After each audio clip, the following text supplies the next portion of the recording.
How's it going out there, friends?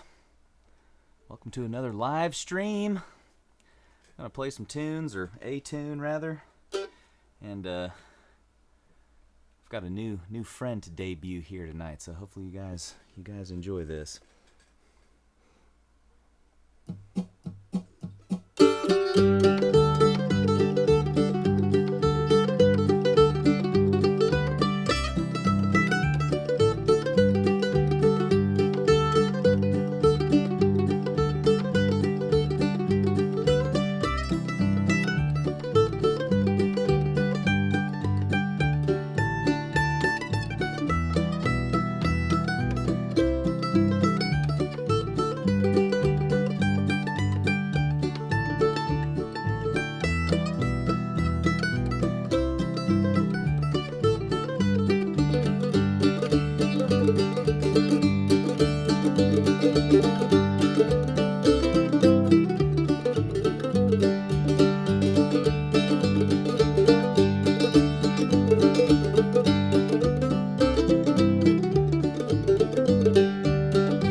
A little bit of big Sciota there for you, or something like it.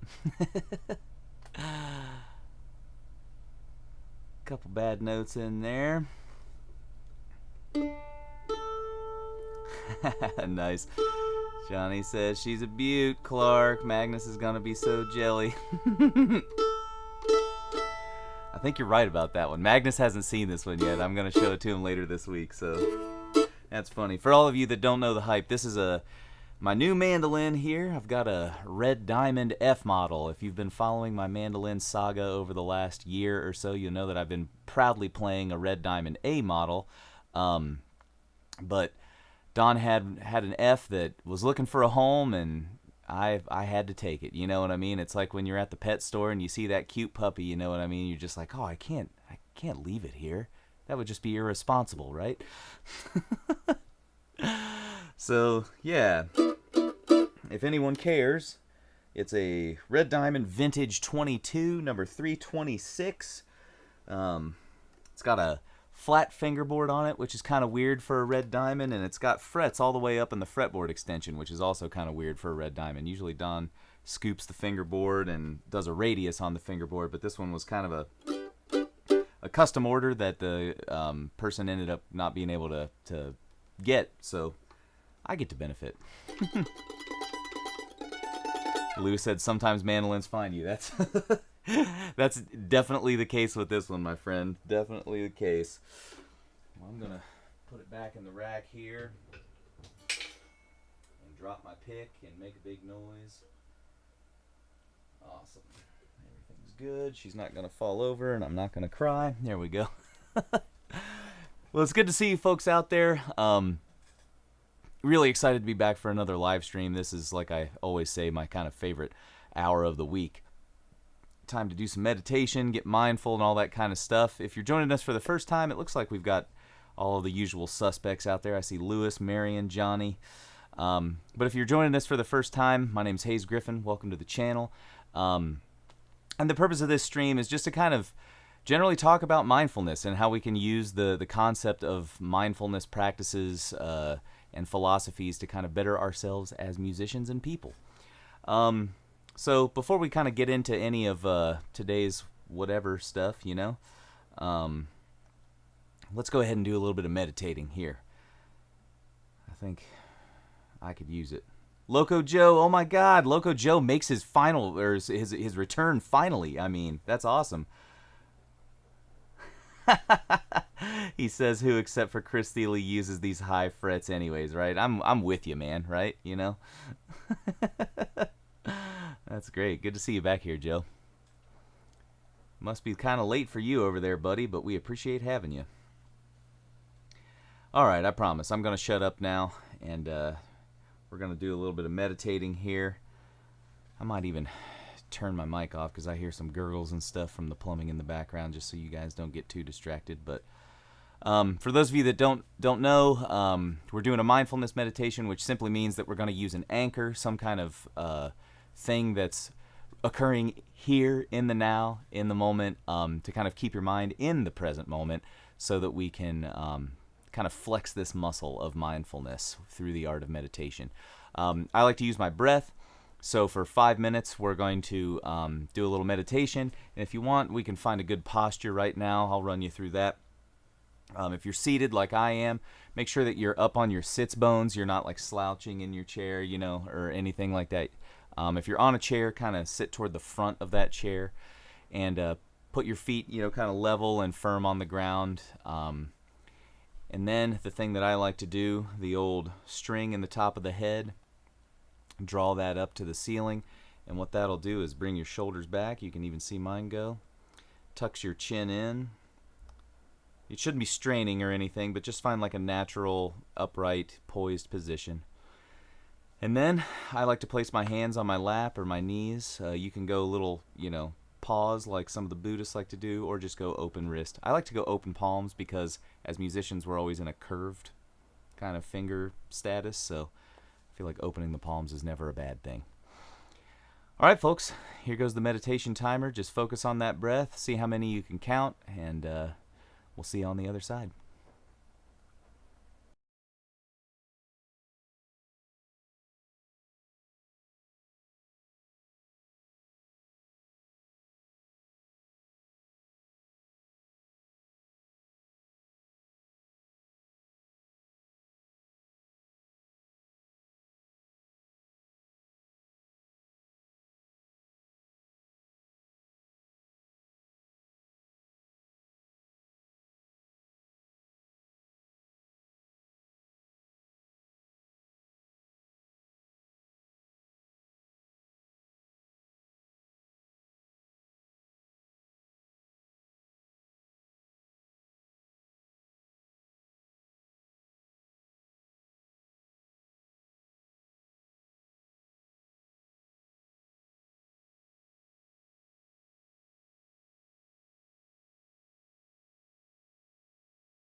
feel your mind wander or any thoughts are kind of distracting you from the meditation, just come back to the breath.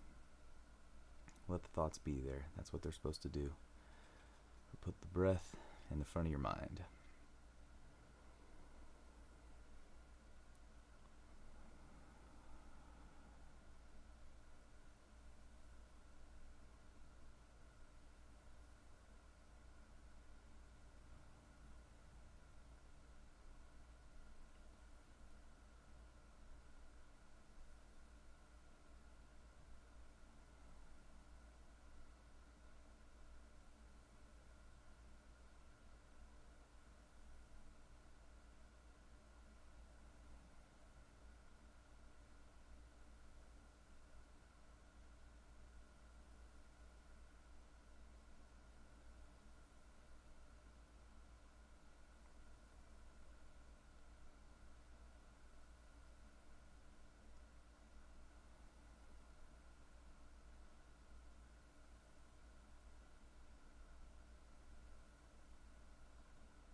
All right, there we have it, my friends.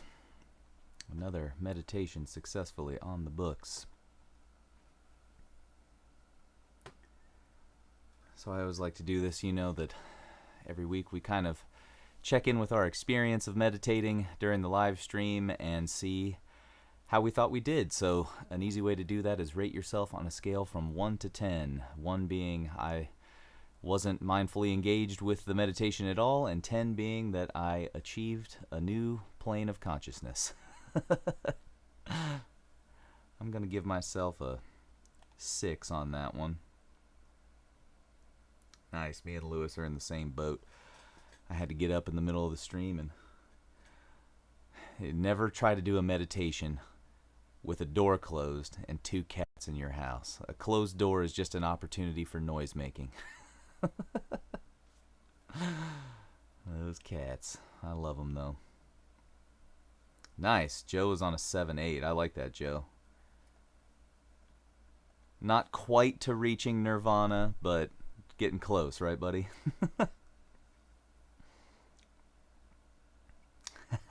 Nice, too. Just got in the car. Well, here you go, Jacob. Just pause the live stream, go back a few minutes, and do it over, Hey, Brent's out there. Good to see you, buddy. That's great. Marion says... That's great. 7. I had an MRI earlier this afternoon, got into meditating, and fell asleep. That's awesome. That's some pretty intense meditating there, right, Marion? Well, that's great, folks. It looks like we've got some folks that are feeling good. Jacob, I'll give you a pass on that too, man, since you just got out of work. That's not, sometimes we need a transition period before we can, focus on the breath and get mindful. I hear that, man.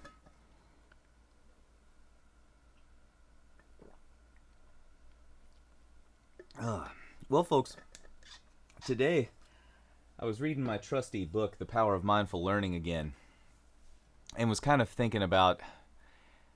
There's this framework that Ellen Langer brings up in the book. That's kind of like intelligence versus mindfulness, and I always think that it's a really cool kind of concept to delve into. So if you'll entertain me on this one real quick, I forgot to pull my tabs up ahead of time, but let's do this.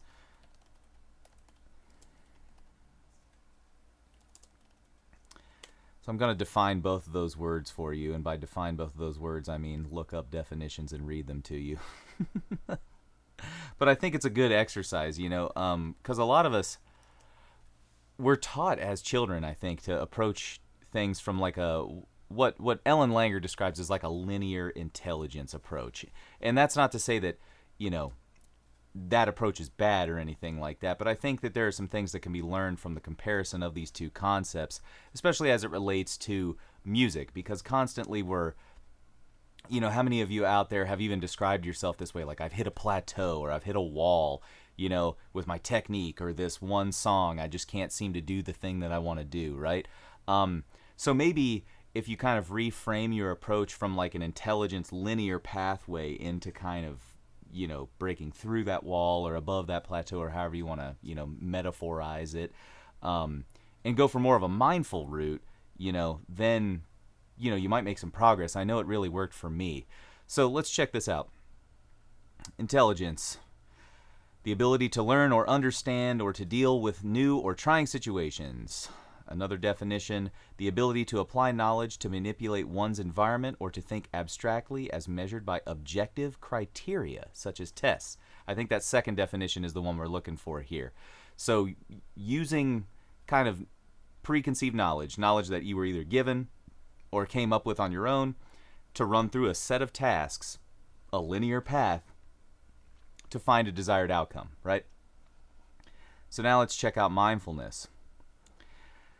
The practice of maintaining a non-judgmental state of heightened or complete awareness of one's thoughts, emotions, or experiences on a moment-to-moment basis. So I think we can maybe trim out a few words to make it a little clearer for our purposes tonight. Mindfulness, the practice of maintaining a non-judgmental state of heightened or complete awareness of one's experiences on a moment-to-moment basis. So what might be maybe you're already kind of seeing some of the differences between those things and seeing how you can apply those, right?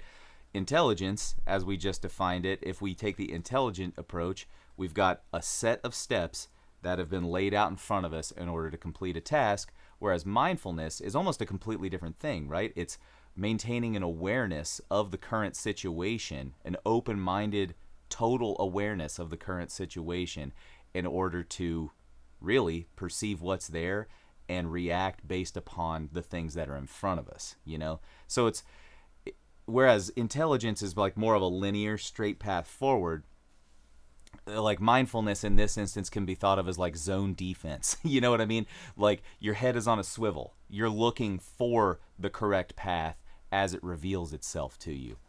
And there's this cool little chart. I know I've endorsed this book many times, but The Power of Mindful Learning by Ellen Langer, where she kind of compares mindfulness and intelligence, differences between intelligence and mindfulness.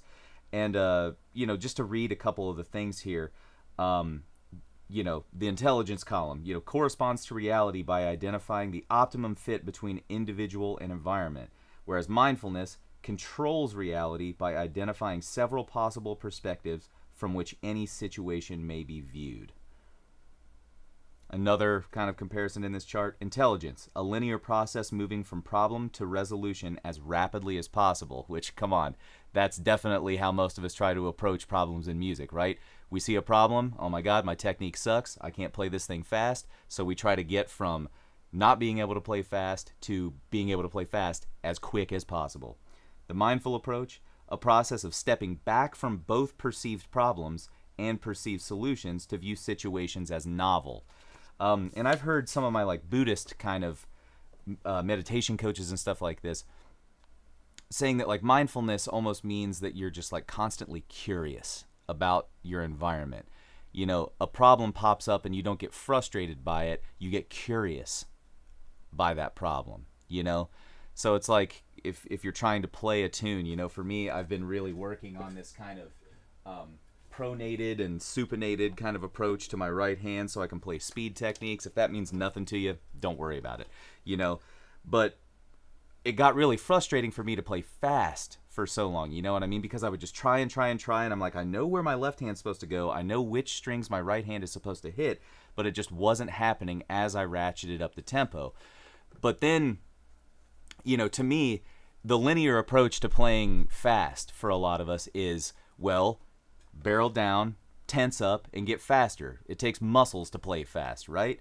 But then when I kind of step back and look at the situation, took the mindful approach to it, and kind of viewed my problem maybe as like a novel situation, you know, from like the third party perspective. We've talked about this like Ethan Kross book, Chatter, where he says to distance yourself, right, from a lot of problems that pop up in your life in order to gain perspective, you know. And in that instance, it's more about the voice in your head, but I think it applies here too, you know. If you can step back and say like, well, maybe it's not just like the speed of my right hand, maybe it's actually just the way like that my right hand moves. Get curious about it. It's like, well, my right hand normally moves this way, and I guess I just assumed that that's how I move it. And long story short, what I figured out was like the right hand motion, this like, you know, side to side kind of thing that I've been doing, wasn't the thing that was going to get me to the speed. It was the doorknob motion. A lot of you have heard me talk about this before. So it really took stepping back and viewing the situation from like a novel perspective to really be able to do that. Yeah, Loco Joe, as fast as possible doesn't always mean fast absolute terms. Agreed, man. Yeah, good observation out there. So I think what we can learn from this kind of comparison of intelligence and mindfulness is that a lot of times, whether we realize it or not, when we go into problem solving mode, we have one methodology for problem solving. It's a linear step-by-step process. And to summarize what Ellen Langer says in this book, we can sometimes benefit from just changing our perspective. And I know that that's like easier said than done sometimes. You know what I mean? Changing your perspective means changing your worldview and changing the kind of preconceived notions that you have about intelligence and how to problem solve and all that stuff at any given point in time. But I really like how she says take a step back, you know, and view the situation as novel. That's really what it takes, I think, to kind of approach anything from a mindful way if you haven't experienced mindfulness practices in any kind of deep way before. This is something that I still work through every day. I try to say this at least once on every stream, so here's my huge like disclaimer moment. Not a mindfulness expert, not a certified mindfulness practitioner. I'm a guy who has had some great teachers over the last 3 to 4 years who have really helped me unlock some potential through mindfulness practice. So that being said, take everything I say here with a grain of salt, but you know, Ellen Langer is a Harvard professor. Some of the things that I've heard from my Buddhist meditation coach have been like almost verbatim what she says in there. So like you start to see these Venn diagrams overlap in real life, and it's like maybe there's something to be learned from this, you know? The Buddhists have been doing this for thousands of years. Ellen and her team have started to put some scientific language to this stuff. So, you know, we're reaching a point in history where mindfulness could be just like the scientifically hip, proven thing to do now. And I love that. Oh, man, I love what Loco Joe says here. Joe, I am so glad that you joined the stream today, buddy. It was awesome to have you last time, and this is gold. So what Joe says here, often it's also a sunk cost fallacy. You've already invested so much time in learning the wrong thing that you think you can make it work eventually. Exactly. And that's like, this is how we have to, where we kind of have to outwit ourselves, right, Joe? Like we have to kind of, because I think that's like to me, that almost feels like an inborn human thing to do. You know what I mean? Or if it's not inborn, it's one of these things that we're like taught as kids, at least in the States, you know, like if you work hard and you invest your time, then like things are going to turn out okay in the end, right? And it's like, well, no, that's not always the case. I talk about this with my students all the time about how just because you're practicing doesn't mean you're going to get better, because sometimes you can be practicing the wrong things. One of my recent students that I've been coaching, he framed it this way: practice doesn't make perfect, practice makes permanent. You know?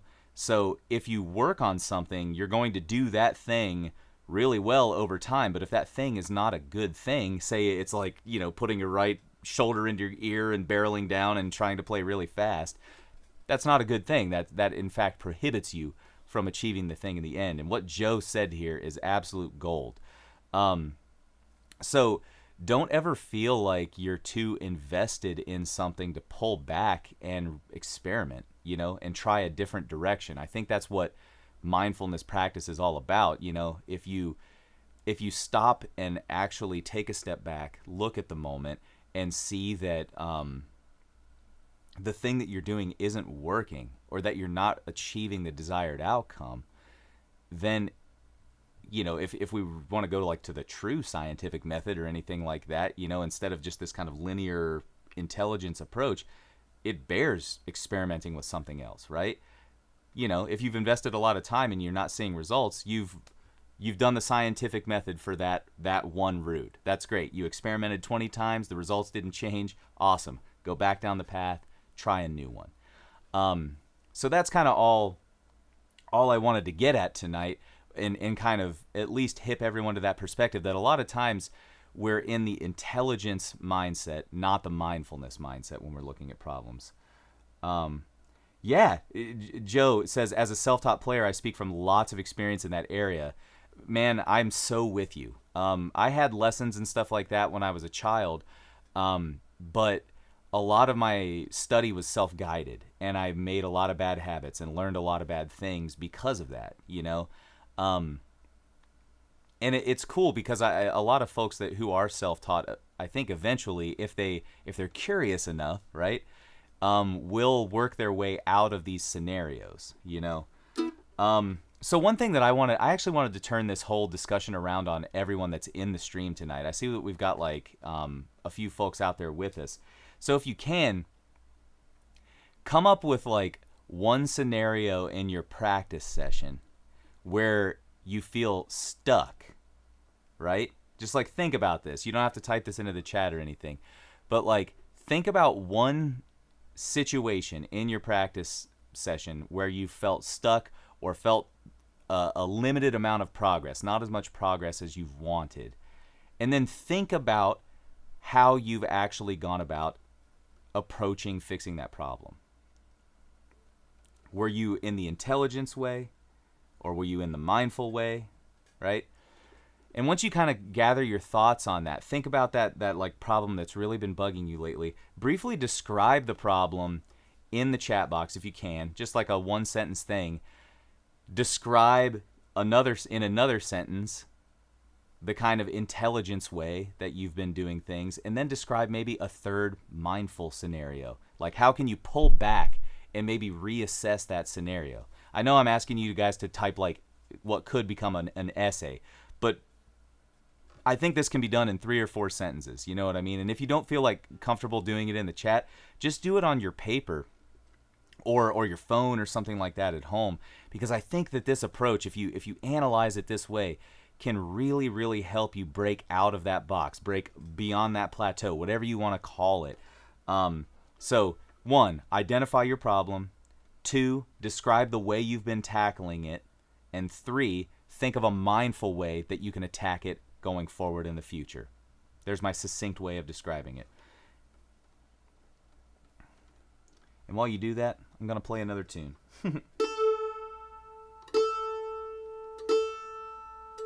Really, the only reason I asked you guys that question, and such a long one at that, is so I can play this mandolin some more.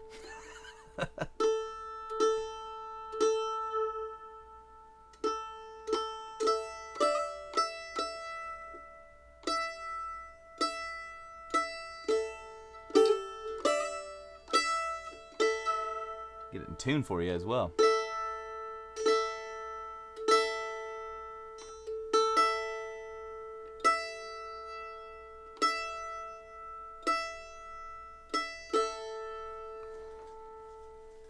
Really excited to see some of your answers here in a second, though, folks. But I'll play you a tune. Let's go to the key of D. Check out maybe some... Oh, what do you think? Oh, Soldier's Joy. I love that tune. Yeah. Alrighty, gang. I'll be back in a few rounds of Soldier's Joy. Tell me what problems you've been having in the practice room and how we can fix them. And I'd be happy to offer some advice, too, if you feel like you don't have the perspective now to kind of deal with that stuff.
Soldier's Joy.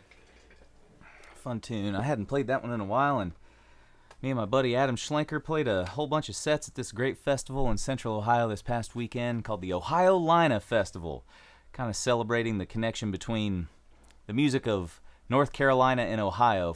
That may seem weird to some of you folks out there, right? But there's actually Route 23 runs straight through Columbus here and all the way up to northern Michigan. But it goes straight down into Asheville, North Carolina. So there is kind of a strong history of folks migrating up that highway and making their way through Ohio and bringing that music with them. And that's how folks like me, who are from Central and Southern Ohio, have a little twang in our voices and play bluegrass and stuff like that. That's great. Well, folks, I don't see any... Oh, nice. Lewis has got one for us. I was going to say, I don't see any things in the chat, but yeah, let's check this out. Lewis says, my goal is just to be myself when playing. Baby steps and adding small improvements is all I try to do.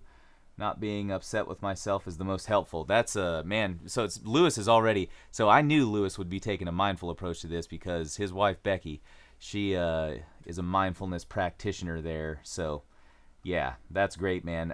One thing that I think we can all learn from what Lewis said right there, that has been like this kind of recurring theme when I talk with mindfulness professionals and stuff in my own studies, is the theme of non-judgment. You know, and that's, I think, the core tenet between, or core difference rather, between like intelligence, linear thinking, and this mindfulness thing. Like intelligence, you are judging, right? You're critically thinking about something so you can make that next step in the linear process. But in the judgment side of things, that can be not helpful sometimes when we're like analyzing ourselves. That can turn into like emotional stuff. You know what I mean? And if you judge your own playing to be insufficient, that's going to be something that affects you on a day-to-day basis. But if you can kind of step back and take a mindful approach that kind of sheds the judgment and says like, well, I've been doing this one thing and that hasn't been working out so well. And so one thing that I think is great, like a great method for not judging yourself, is to use that distancing thing that Ethan Kross talked about in the book Chatter. So we can assume the active role of that voice inside our heads, and instead of like, I suck at this thing, you can say, well, Hayes isn't achieving this thing that he wants to achieve. How can Hayes achieve the goal by stepping back and trying a different method? What method can Hayes try to achieve these other things? And I know that like speaking in the third person sounds like crazy, right, when you start to do that stuff. But really, if you can think about yourself as like an objective kind of like, like subject in this framework, it's going to go a lot better for you, I think. And by you, I mean all of us, the royal you. Yeah. Lewis says, I don't aspire to be Magnus or Hayes, and that leaves me satisfied. Yeah, like aspire to be Lewis, right? That's the whole thing. My goal is to just be myself when playing. That's mine too, Lewis. I think we're both on the same path. We just don't have the same person as the end goal. I'm me and you're you, and that's great. That's awesome. Thanks for the reinforcement too there, Karen. Great to see you out there in the chat. Nice. Loco Joe's got a good one here. I struggle with thinking fast when I play or improvise fast. I've tried a few things, but most of them only honed my physical technique rather than my mental one. Haven't found the right approach yet. Yeah, when you do, let me know too, man. No, that's something that I've definitely worked on too, Joe. And I've heard different things, and this is where, you get kind of crazy when you start seeking advice from other people, right? Like, I'm not claiming to give you any advice tonight, by the way. But when you seek advice, typically you have to be mindful enough of the situation. You have to be pulled back enough from the situation that when you're asking advice or looking at some other methodology, you're getting one person's linear logical perspective on that problem that you have. So the way to take that, in my opinion, right, is like, find 5 or 6 people who you respect and either get their opinions or read their books or watch their videos or whatever. And then you've kind of got this like smorgasbord, right, of like ideas that you can maybe choose from and try. And it should be pretty apparent too, after some time in the practice room with any one of those methodologies, like which one's going to work for you, at least in the short term, right? And we've all been in that scenario where something seemed like it was going great and then we hit a wall again. But that could be good. Looks like we got another comment too. Yeah, kind of hard to get into when you're limited to 200 characters. Yeah, that's why I tried to say like, 1 or 2 sentences, man. But I think I get the gist of what you're talking about, Joe. Like that's some pretty deep, heady stuff. And I think something that most of us, I know most of the people who are out here, and I would say we're at least all at like that kind of intermediate level where we're starting to think about improvising and all that stuff, and how to, choose the right notes in the moment as they're flying by. I like that, I like that you were able to make this distinction between like a lot of the methods that you've tried have honed the physical aspect of things. Like, so what I guess I'm getting from that is like, you probably feel like maybe some of the left hand stuff, like the arpeggios and the scales is like baked in there. But then when the solo comes by, your mind isn't able to keep up with like those concepts or reconcile them, right? Because that's kind of how I feel sometimes. Like my fingers just start to fly in, especially if the tune's really fast and I'm not as familiar with it as I should be. that, my hand definitely goes over these patterns that I've practiced, but my mind is not like naming the notes as they go by. One thing that I do, and this, like I said, I'm not claiming to give advice, but a thing that I do that helped me is like in my daily practice, I've started to do this kind of repertoire-based practice method where at least the first half hour of my practice is dictated by one tune, whether it's one that I'm like working on for a gig or one that I just kind of pulled out of the list of tunes that I know. But what I'll do at the beginning of practice is kind of like select that tune. That's step one. And then step two is analyze that tune a little bit. So figure out what key I'm working in, what chord changes are in the tune. And then what I'll do is kind of like take my scales and arpeggios and practice them in like a really slow, relaxed kind of way, with using the tune as a framework for that. So if it's like Soldier's Joy, we're like in D and A, right? So at the beginning of practice, I'll run through my D major scales in a couple positions.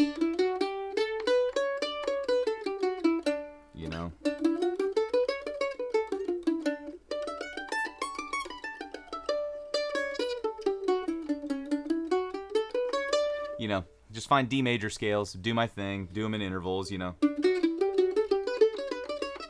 But the entire time that I'm doing that scale, at least inside my head, I'm naming, D, E, F sharp, G, A, B, C sharp, D, C sharp, B, A, G, F sharp, E, D, And you can do it out loud. It might drive you crazy. It did me for a while. But kind of just like slowly working through that stuff, do all of my arpeggios in that key, D, F sharp, A, F sharp, D, E, G, B, G, E, F sharp, A, C sharp, A, F sharp, you see what I mean?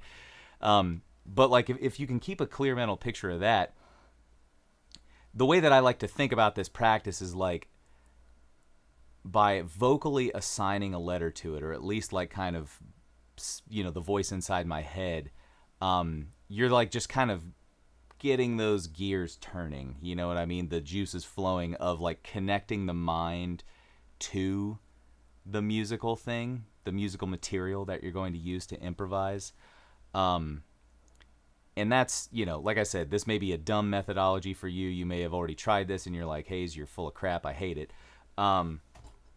But that's something that definitely helped me. So like when I would finally get to the point of like running all those things, I would do my scales, I would do my arpeggios, I play the tune after that and name all of the notes in the melody of the tune, and I always do that really slow, like a,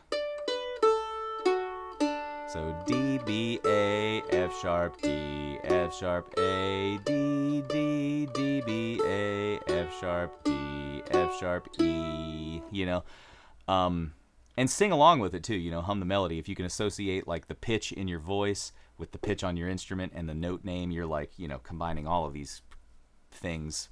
I'm not a neurologist, but I'm sure they would say it was good. Read that book, Brain Joe or whatever it's called. I'm sure that guy would agree with it. So then play your tune. And then what I do as kind of like the last step in that first half hour of my practice when I'm doing this repertoire-based thing is just let myself go. Improvise. Let it all fly.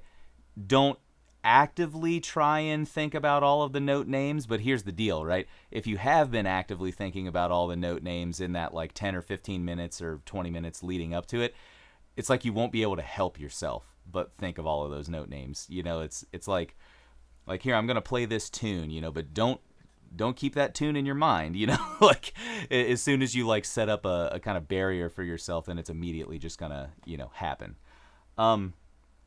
So that's kind of something to maybe think about. If, like I said, if that's all BS, I'm totally into that feedback, but that's kind of the method I'm using right now to try and do those things. And it's a very linear method. If we're talking about today's conversation, it's like a logical linear method. I'm working from the top down, like doing my scales, my arpeggios, my this and that. But I have seen some progress with it, Before, I think I was like, just to give you an idea of why I landed on that method, before what I was doing is just running through a bunch of tunes and improvising over a bunch of tunes and trying to name the notes and connect those things. Like scale names and modes and all that kind of stuff in the moment as I'm improvising over stuff. But I feel like that's kind of one extreme. You know, the other extreme is only practicing modes and scales and arpeggios and not connecting them to repertoire. So the method that I kind of landed on, like, gently combines both of those things in the context of my practice session, you know? And if I feel like I need some modal practice or some arpeggio practice, then I go into that after I do this repertoire-based thing. But I always try it out in the context of one tune. The one I've been doing lately is this bebop tune, Four Brothers, because, like, jazz is still a mystery to me, and I love playing it. But the chords go by fast, the keys change all the time, so I feel like it's a good way to do it. Oh, nice. Joe says something. Yeah, let me read these comments to you folks. So he says, I tend to think of the notes on the fretboard in terms of scale degrees instead of absolute pitches, but that's just an aside. I think that's great, man, actually. What I was just saying about playing jazz, I try to do the same thing too. I feel like the scale degree thing, that allows you to kind of like move it to another key. So like, as long as you're, I guess all I was getting at is like, as long as you're like naming stuff, you know what I mean? You're set. And then Joe goes on to say, sometimes it's trouble deciding on what to play. Sometimes I'm hung up on a mistake. These things slow me down, I think. Here we go, buddy. We're straight back to mindfulness. So my meditation coach, Adam Berner, Lama Adam Berner, check out lamaadam.com. He's awesome. He always talks about getting hooked on something. You know what I mean? Just like hooked on something. And getting hooked on things pulls you out of the moment, right? If you think about time as like a river flowing by, right? Like getting hooked on something, like you're getting hooked on a branch that's hanging down into the river, right? And you're stuck and you're like watching time go by you and it just passes you by, right? So that's not the mindful approach. The mindful approach is to kind of like somehow, usually through meditation practice or any of these other things, figure out a way to not get hung up or hooked on things like mistakes. And this is much easier said than done, right? You know, Joe knows this because he's a mindful guy. I can already tell that. But I love that you said that, man, you know, because I'm the same way. Like, if you're in the middle, honestly, I'll be totally honest with you guys. Like, in today's intro music, Big Sciota, I totally screwed up in like 4 different places that I can think of right now. And I was 3 chord changes behind as a result of it. You know what I mean? So, like, my wife and I talk about this. Every time you make a mistake on something, if you really stop and think about what was going through your mind when you made that mistake, like, it probably was like something else, you know? Like, you're thinking about cheeseburgers or cats or, like, you know, something totally unrelated to the task at hand. And that's what happened to me. You know, you're thinking about that mistake that happened a minute ago. Like, oh, man, I made that mistake. You know, it was a G chord. How did I miss a G note on a G chord, you know? So the best way that I've found through that is literally just daily meditation. And this kind of practice that the Buddhists call Tonglen, but some people call just like loving compassion meditation, where you kind of think about yourself and you express care and gratitude to yourself for having, you know, existed and done things and tried and all that stuff, and then you kind of gradually work out from there to like other people and other things. You know, non-judgment is a thing that we just have to like practice. It's like anything else, I think, you know. When Lama Adam told me that kind of stuff, I was like pretty taken aback by it, you know, because it's like, well, no, it's just a thing that you think and then you can do it, right? Like, no, you have to like practice it every day, just like G major scales. You have to practice the art of like not hating yourself when you go, ugh, you know, like there should be no ugh at the end of that. There should only be, okay, back to the beginning, you know?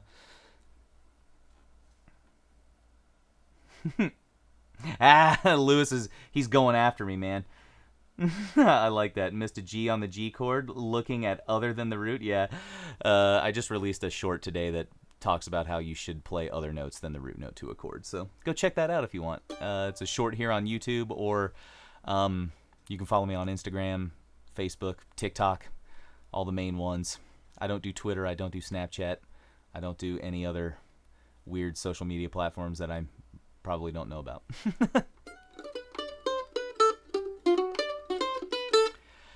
Oh, nice, gang. This has been a stimulating conversation. I'm so glad that Joe showed up for us tonight. Joe's like keeping the conversation on point here. You know, we've been going for about an hour, so I think unless you guys have any questions, you know, I'll do this. If we have any Joe says a flat 9 always wakes people up. You bet, buddy, you know. Yeah. But I'm going to leave some space in the chat if you folks want to like have any closing thoughts or ask any questions or anything like that. And I'll play one more tune and see if I can stay in the moment and play notes other than the root, right, Lewis? But after that, I'll probably wrap things up and we'll get out of here and you can enjoy the rest of your Monday night. Let's see. I hit G today. I hit D. It means we're looking for C or A, B flat maybe even.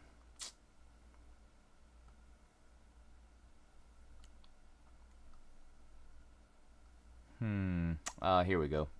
Let's go with Bill Cheatham.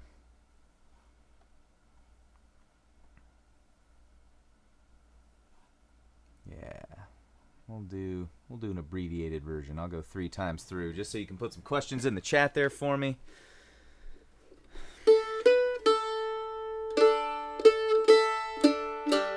Awesome, folks. Here we go. Bill Cheatham.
Strings are still stretching out. Keeps going out of tune on me.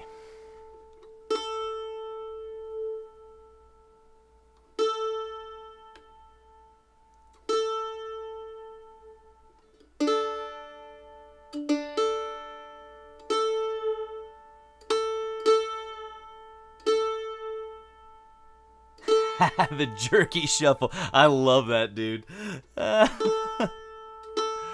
Joe, you just gave me like the name that I'm gonna call Cherokee Shuffle for the rest of my life, buddy. Jerky Shuffle. I love that. That's amazing. Oh, Lewis has got a question here. Are the IBMAs coming up, and are you going? Yes and yes. I believe that's, what is it, October 6th or somewhere around there? Let me double check on the calendar. Where's that?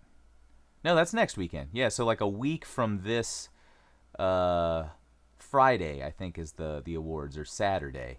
But I'm going to be there all week with the Denison Bluegrass Ensemble. We're doing like a little college showcase down there for the kids, and it's always fun to see them go to IBMA, because like a lot of them haven't been to IBMA or been to like a real intense bluegrass type scenario before, so they kind of go in all wide-eyed and stuff like that. It's fun. But yeah, we're doing IBMA next weekend, and then the weekend after that is Great Lakes Music Camp, which Lewis is definitely going to be at. So that's fun. Definitely into the IBMA awards.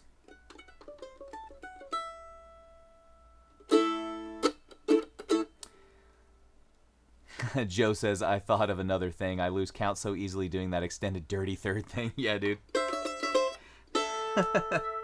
I'm with you, buddy. The metronome is our friend, right?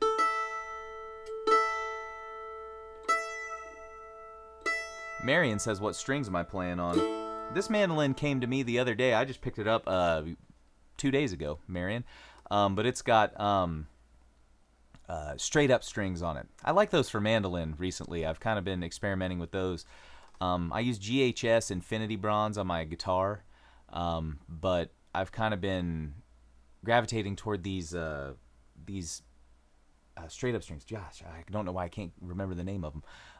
But yeah, straight up strings. Roger Siminoff, one of the best kind of luthiers out there, who did a lot of Loar, L-O-A-R, Lloyd Loar kind of studies, developed the strings. They're an even tension set, which means that they evenly distribute pressure across the bridge as they're like pushing down on the bridge of the mandolin. So it's kind of an interesting concept.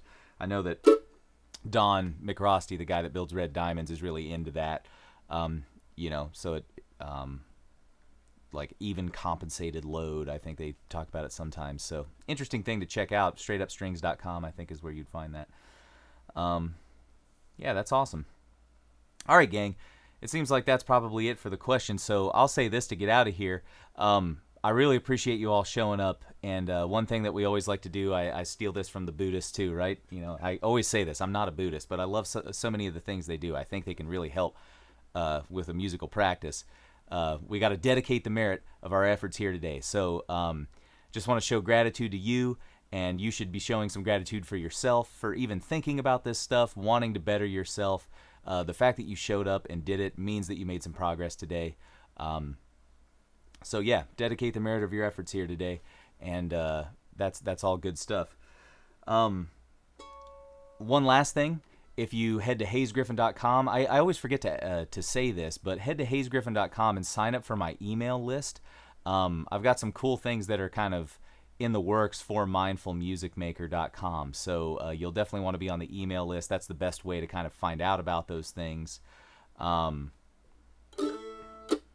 Yeah, so hayesgriffin.com, there should be a pop-up if you've never visited the website before. And if you have visited the site before and you don't see a pop-up for the email list after a while, just email me at hayesguitar@gmail.com and I can put you on the list.